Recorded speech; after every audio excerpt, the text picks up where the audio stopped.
Harry was known as a savior. In the city, whenever trouble struck, kidnappings, missing persons, desperate families, his name always came up. People said Harry had connections. He knew how criminals thought. He knew how to negotiate. Most importantly, he knew how to bring victims home. Families trusted him with their tears and their money. What they never knew was that Harry was not fighting the darkness, he was feeding it.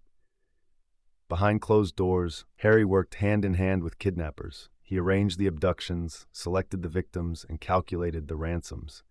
When panic spread, he would step in like a hero, offering calm words and false hope. And people believed him, because hope is easy to sell when fear is high. One night, a respected man and his wife were kidnapped on their way home. The city shook. The family was devastated. Calls came in demanding a huge ransom, an amount so large it forced relatives to sell land, cars, and businesses just to save their loved ones. Naturally, they called Harry. He arrived dressed neatly, his voice calm, his face serious. "I'll handle everything," he said, "but we must be smart. These kidnappers are dangerous." The family raised the money and handed it to him, trusting him with their lives. But instead of taking the full ransom to the kidnappers, Harry made a decision.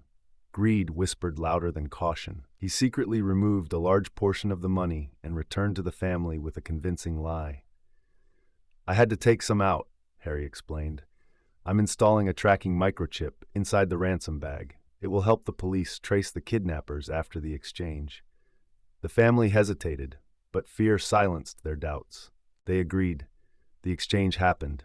The kidnappers received less money than promised. Furious, they delayed the release. Days passed, threats increased, the victims suffered.